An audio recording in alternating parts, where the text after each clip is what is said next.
Section 149 हमें आपसे discuss करना है। क्लियर? चलिए मैं प्रोविजन पढ़ता हूं एक बार। कह रहा है कि every member of unlawful assembly, पहली चीज क्या कह रहा है कि एवरी, मैं तोड़ने की जरूरत करूंगा इसको, every member of unlawful assembly,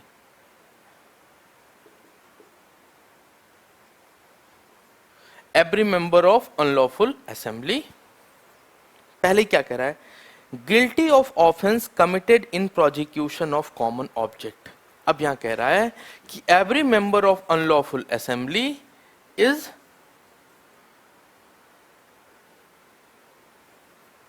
guilty of offence. Offence कब? Guilty of offence when? In the prosecution of common object. कुछ समझ में आया आपको? कि पहली रिक्वायरमेंट हमें आपको देखनी है कि जितने प्रत्येक व्यक्ति, जो भी व्यक्ति थे, मतलब इंडिविजुअल की बात नहीं कर रहे, तो कॉमन ऑब्जेक्ट के लिए इंडिविजुअल लायबल नहीं हो सकता, पॉसिबल ही नहीं है। कॉमन ऑब्जेक्ट के लिए कॉमनैलिटी ऑफ पीपल होने चाहिए, कॉमनैलिटी ऑफ थॉट्स होनी चाहिए, उन थॉट्स के लिए कॉमन इंडिविजुअल्स होने चाहिए, कई लोग होने चाहिए। तो पहले कह रहा है कि every member of unlawful assembly. तो what do you mean by unlawful assembly? तो unlawful assembly has been given and defined under 141 and 142 of Indian penal code. तो 141 सबसे पहले हम आपसे डिस्कस करेंगे। ये देखो, आपसे कभी कभी क्वेश्चन पूछता है इस पे, तो आप देख लेना, चैप्टर 8 है इसका, और चैप्टर का नाम भी आप देख लेना, प्री में पूछता है। तो चैप्टर का नाम है the offences against the public tranquillity. Tranquillity मतलब लोग शांति के अगेंस्ट अगर कोई भी कार्य हो रहा है, ठीक है, तो पब्लिक नेचर का ये ऑफेंस। चलिए देखते हैं इसमें क्या होता है कि अनलॉफुल असेंबली किसे कहते हैं कि N unlawful assembly of 5 or more persons. तो यहां देखो, अनलॉफुल असेंबली किसी की भी हो सकती है, कितने भी, 1 लोग की हो सकती है, 2 लोग की हो सकती है, 4 लोग की हो सकती है, लेकिन इंडियन पिनल कोड जिस अनलॉफुल असेंबली की बात कर रहा है वो बात कर रहा है 5 और 5 से अधिक व्यक्ति है, 5 और मोर देन 5 की बात कर रहा है। तो आप प्रोविजन जब पढ़ेंगे तो आप ध्यान से देखिए, कह रहा है कि एन अनलॉफुल असेंबली ऑफ, तो यहां कहीं नहीं लिखा हुआ कि अनलॉफुल असेंबली केवल 2 या 5 या 5 से अधिक व्यक्तियों के लिए ही होगी। यहां कह रहा है कि unlawful assembly of 5 or more persons is designated an unlawful assembly if the common object of the person composing that assembly is. अब देखो, यहां कहना चाह रहा है कि जब 5 और मोर पर्संस के, ठीक है, क्या कह रहा है, 5 or more persons designated unlawful assembly माना जाएगा if the common object of the persons composing that assembly। तो ये 5 और 5 से ज्यादा लोग एक क्या बना रहे हैं, एक कॉमन ऑब्जेक्ट इनका क्या है, कॉमन ऑब्जेक्ट इनका क्या है कि ये जो 5 क्लॉजेस इसमें लिखे हुए हैं, जो 141 में 5 क्लॉज, ये काइंड्स बता रहा है कि किस तरीके से ये माना जाएगा कि ये लोग फॉर्म कर रहे हैं, किस पर्पस के लिए बता रहे हैं। तो पहली चीज कर रहा है to over by the criminal force or show criminal force the central और state government or parliament or the legislature of any state or any public servant in exercise of lawful power of such public servant. कह रहा है कि कोई criminal force को use किया जाना, criminal force को यूज करना सेंट्रल और स्टेट गवर्नमेंट के खिलाफ, किसी पब्लिक नेचर या पब्लिक अथॉरिटी के अगेंस्ट उस पावर को एक्सरसाइज करना, ठीक। दूसरा कह रहा है resist the execution of any law और एनी लीगल प्रोसेस। तो कह रहा है कि रेसिस्ट करना किसी लॉ को और लीगल प्रोसेस को, ठीक है, जो एग्जीक्यूशन ऑफ लॉ के अंतर्गत रहते हो। Next, to commit any mischief और क्रिमिनल ट्रेसपास और अदरवाइज, ठीक है, किसकी बात कर रहा है, क्रिमिनल ट्रेसपास और मिसचीफ की बात कर रहा है। Next, by criminal force or show of criminal force to any person to take or obtain the position of any property or to deprive any person of the enjoyment of a right of way or of the use of water or other incorporeal right of which he is in possession or enjoyment or to enforce any right or suppose to be right। यहाँ कह रहा है कि किसी position के against में, किसी property के अगेंस्ट में, किसी इनकॉर्पोरियल राइट के अगेंस्ट में, कॉर्पोरियल इनकॉर्पोरियल इंटेंजिबल राइट की जिसकी बात करते हैं, इंटेंजिबल जो मान लो राइट टू यूज आपका दिख रहा है, नहीं वो दिख नहीं सकता, तो ये भी आप एक तरह का राइट है। तो ऐसे राइट्स के बारे में बात कर रहा है, उनके अगेंस्ट अगर यूज किया जाता है। इसके बात कर रहा है, फिफ्थ क्लॉज कह रहा है कि by means of criminal force, किसके माध्यम से, क्रिमिनल फोर्स के माध्यम से, और सो ऑफ क्रिमिनल फोर्स या क्रिमिनल फोर्स के अनुक्रम में या उसके दर्शाने में, to compel any person to do what he is not legally bound to do or to omit to do what he is legally entitled to do। तो कोई भी व्यक्ति जो किसी कार्य को करने के लिए बाउंड है, जो लीगली बाउंड है, उसको बार करना कि ना कर सके, या जो नहीं बाउंड है उसको उससे वो कार्य को करवाना, कंपेल करने क्रिमिनल फोर्स को यूज करके, तो ये माना जाएगा कि ये अनलॉफुल असेंबली फॉर्म हो रही है। तो 5 कंडीशंस हैं। कभी कभी जब क्वेश्चन पूछ लेता है डायरेक्ट, अगर इस पे पूछ लेगा तो ये 5 कंडीशंस आपको यहाँ लिखनी होंगे, ठीक है। तो आपको याद कर लेना इस चीज को, ऐसे ही कि क्रिमिनल फोर्स को यूज कर रहा है, फिर एग्जीक्यूशन को रेसिस्ट कर रहा है, तो इस तरीके से आपको अनुक्रम में याद कर लेंगे तो चीजों को आप वहां लिख भी सकते हैं, ठीक। फिर आता है मेन प्रोविजन जो है इसका, वो है 142। 142 बेसिकली बात करता है कि अनलॉफुल असेंबली कब मानी जाएगी, अनलॉफुल असेंबली कब मानी जाएगी। तो इसमें कह रहा है being a member of unlawful assembly, कि whoever being aware of fact which renders any assembly an unlawful assembly। तो कह रहा है कि being aware of fact of unlawful assembly,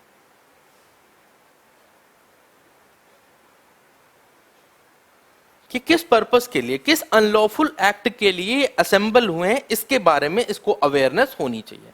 clear. Next, दूसरी चीज इसे में कह रहा है, दूसरी बात, इंटेंशनली ज्वाइंस, और ज्वाइन करके भागना नहीं है, इंटेंशनली ज्वाइंस दैट असेंबली और कंटिन्यूज इन इट। चलो भाई,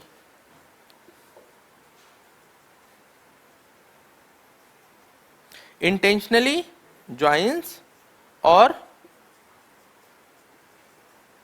कंटिन्यूज इन इट। देखो, ये 3 चीजें हैं। कोई एक इंडिविजुअल है, ये जो जितने लोग हैं, ये 5 लोग या 5 से अधिक लोग जो हैं, उनको जब ये प्रोसिक्यूशन ये टेस्ट करेगा, उनको जब कोर्ट में प्रूव करना होगा कि they were part of unlawful assembly or not, तब वहां प्रूव किया जाना चाहिए। पहली चीज प्रूव की जाएगी कि he was aware of the fact of unlawful assembly, मतलब उस कॉमन डिजाइन का, उस कॉमन ऑब्जेक्ट के बारे में इनको पता था किस लिए वो असेंबल हुए हैं। दूसरी बात, ही इंटेंशनली ज्वाइंस। इंटेंशनली ज्वाइंस का मतलब उसको पता है कि मान लो गवर्नमेंट ऑफ इंडिया के खिलाफ 10 लोग किसी इंस्टीट्यूशन से गवर्नमेंट ऑफ इंडिया के खिलाफ प्रोटेस्ट करने जा रहे हैं, या कोई ऐसा कार्य करने जा रहे हैं जो कि अनलॉफुल असेंबली के उन लाइंस में आता है। आप भी गवर्नमेंट ऑफ इंडिया से खफा हैं, आप भी ज्वाइन करते हैं उनकी कंपनी को, और ये जानते हुए कि इंटेंशनली ज्वाइंस, इस चीज को जानते हुए आप ज्वाइन करते हैं, ठीक। और तीसरा, कॉन्टिन्यूस। कॉन्टिन्यूस का क्या मतलब है कि जब तक वो जो प्रोसिक्यूशन हो रहा है, जिस दिन से कॉमन डिजाइन बनी है और उस ऑब्जेक्ट को फुलफिल करने के लिए जितना टाइम लग रहा है, या जिस कार्य को पूरा करने के लिए कॉमन डिजाइन बनी हुई है, उस कॉमन डिजाइन के अनुक्रम में आपको उस जगह पे होना चाहिए, मतलब कॉन्टिन्यूअस होना चाहिए। कॉन्टिन्यूटी का मतलब यहां प्रेजेंस से है, या एक्शन से है। तो दोनों से है कि कॉन्टिन्यूटी कैसी होनी चाहिए, एक्शन में कॉन्टिन्यूअस होना चाहिए, पार्टिसिपेशन में कॉन्टिन्यूअस होना चाहिए, और साथ ही साथ उनकी प्रेजेंस की भी जरूरत है। क्यों? क्योंकि कोई भी व्यक्ति, यहां आपको समझो कि कोई भी व्यक्ति जो कि इस अनलॉफुल असेंबली का पार्ट है, जिसने कि ये अनलॉफुल असेंबली अवेयर होते हुए, इंटेंशनली ज्वाइन करते हुए या कंटिन्यू करते हुए, इन्होंने अगर उसके अनलॉफुल असेंबली का पार्ट बनता है वो, तो being a member of unlawful assembly it is पर से पनिशेबल अंडर 143। तो एक ऑफेंस तो यहां उसने कर दिया, यहां उसने ज्वाइन करा, अनलॉफुल असेंबली फॉर्म की गई और उसने बना दिया। लेकिन अब यहां दूसरी सिचुएशन समझो। एक सिचुएशन ऐसी है कि जहां 10 लोग इंडिया गेट पे इकट्ठा होते हैं, वहां एक पीसफुल प्रोटेस्ट के लिए जाते हैं। पीसफुल प्रोटेस्ट करना अनलॉफुल असेंबली नहीं है। इंडिया गेट के सामने चल रहा था, अब एक 11वां व्यक्ति भी आ गया, 11th वो भी आ गया, उसने भी पार्टिसिपेट किया, उसने भी नारे वगैरह लगाए, लेकिन वो थोड़ा कलाकार टाइप का आदमी था, वो थोड़ा उद्दंड था अपने नेचर से। उसने क्या किया कि ऐसे तो काम नहीं चलेगा, एक काम करते हैं, जो जवान की वो जो ज्योति जल रही है, हम उसमें कुछ नहीं करते हैं, कुछ पत्थर ही मार के भागेंगे। अब यहां समझो कि जब असेंबली बनी थी तब असेंबली लॉफुल थी, लेकिन अनलॉफुल कब हुई? जब उनका ऑब्जेक्ट पीसफुल प्रोटेस्ट से हटके उनके लिए जवान जो भी ज्योति जल रही है, वहां अखंड ज्योति जो जल रही है, उस अखंड ज्योति में पत्थर मारने का जब पर्पस हो गया उनका, तो वहां से क्या हो गई? कन्वर्ट हो गई वो अनलॉफुल असेंबली। तो lawful assembly now converted as a unlawful assembly. अब जब अनलॉफुल असेंबली हो गई, तो जिस किसी ने उन 5 या 5 से अधिक व्यक्तियों ने जिसने की पार्टिसिपेट किया था, वो सब क्या होंगे? कॉन्स्ट्रक्टिवली लाइबल होंगे। लेकिन कोई व्यक्ति है जो कि सच में रैशनैलिटी पे बात करता है, वो कहता है नहीं नहीं नहीं, हमें इसमें पार्टिसिपेट नहीं करना, वो अपने आप को अलग कर लेता है, अपने आप को अलग कर लेता है। लेकिन बर्डन ऑफ प्रूफ यहां उस व्यक्ति पे होगा जो कहेगा कि जब एक्ट कमिट हो रहा था, then he was not the part of unlawful assembly, उसने अपने आप को सेपरेट कर लिया था। फिर क्वेश्चन यहां उठता है कि वो पार्टिसिपेट कर रहा है, मतलब उसने कोई कार्य नहीं किया, वो इंडिया गेट के आसपास ही है, वो कहीं जा भी नहीं रहा है, लेकिन चारों तरफ ऐसे इस तरीके से बैरिंग बनी हुई है, मतलब बाड़ बनाए हुए हैं जिससे कि वो निकल नहीं सकता, लेकिन वो पार्टिसिपेट भी नहीं कर रहा है। उसका पहले वाले ऑब्जेक्ट के साथ, जो लॉफुल ऑब्जेक्ट था, उसके साथ उसका रिलेशन था। अनलॉफुल ऑब्जेक्ट में उसने कोई भी पार्टिसिपेशन नहीं किया। तो ये जो टेस्ट है, ये टेस्ट बड़ा ऑब्जेक्टिव टेस्ट है। क्यों ऑब्जेक्टिव? इसलिए है क्योंकि फैक्ट एंड सर्कमस्टांसेस को एग्जामिन करते ही हुए ही किसी को इसके अंदर लाया जा सकता है। एक एग्जांपल और देता हूं, आपको समझ में आ जाएगा। एक मेरा फ्रेंड है, वो कहीं फॉरेन में, शायद हांगकांग में था, हांगकांग में प्रोटेस्ट चल रहा है, तो वो अपने होटल से निकलता है। होटल से निकलने के बाद रोड पे पाथवे जो होते हैं, ठीक है, पैदल पैदल वो कुछ खाने पीने निकलता है, और वो लेन पे बड़ी शांति थी, तो उसको लगा कि भाई, वो पहली बार गया था हांगकांग, तो उसको लगा कि भाई ये शांति ऐसी ही होगी। अब वो चलता जा रहा है, कुछ लोग पैदल पैदल इकट्ठा होते जा रहे हैं, कोई इधर से आ रहा है, कोई उधर से आ रहा है, तो जिस लेन में जा रहे हैं सबको एक ही जगह जाना है, सब इकट्ठा होते जा रहे हैं। थोड़ी देर बाद उसने देखा कि उधर से ढेर सारी भीड़ भी है। उस भीड़ को देखा उसने, उनके मन में, जो दोस्त है मेरा, जो फ्रेंड था मेरा, उसके मन में आया, अरे ये तो गलत हो गया, मैं तो अनलॉफुल असेंबली का पार्ट हो गया जो कि गवर्नमेंट ऑफ चाइना के खिलाफ प्रोटेस्ट करने जा रहे हैं। तो उसने अपने आप को सेपरेट कर लिया।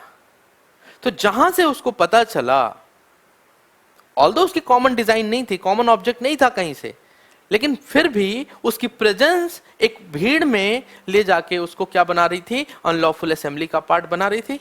तो यहां ऑब्जेक्टिव टेस्ट होगा ना कि मेरा तो उस ऑब्जेक्ट से कोई मतलब ही नहीं है। जिस पर्पस के लिए चाइना के खिलाफ हांगकांग वाले प्रोटेस्ट कर रहे हैं उससे हमसे क्या मतलब, इंडिया तो न्यूट्रल अपना खेल रहा है, हम तो इंडियन है। तो यही यहां मैं आपको बताना था कि being a member of unlawful assembly और पार्टिसिपेशन, इन दोनों चीजों को यहां देखा जाएगा। अभी एक एक करके हम आगे आएंगे, चीजों को बताएंगे। तो अभी मैं आपसे 42 डिस्कस कर रहा था, देन हमने 43 डिस्कस किया। चलो, तो मैंने आपको एक चीज यहां बता दी कि कोई भी व्यक्ति जो कि अनलॉफुल असेंबली का पार्ट है वो पर से क्या हो रहा है, 143 में पनिशेबल हो जा रहा है। क्लियर, इतनी बात आ गई? ठीक है। अब हम वापस आते हैं कि एवरी मेंबर, फिर आते हैं 149 पे कि every member of unlawful assembly. तो आपको समझ में आ गया लॉफुल अनलॉफुल कौन होता है। Unlawful assembly is a guilty of offence, offence in prosecution of common object. कह रहा है गिल्टी ऑफ ऑफेंस, तो कोई भी एक्ट जो कि किसके पर्पस से किया गया हो, इस पर्पस से किया गया हो कि वो कोई ऑफेंस को कमिट कर रहा हो, उसके प्रोसिक्यूशन या उसके कॉमन डिजाइन में कोई कार्य कर रहा हो। क्लियर?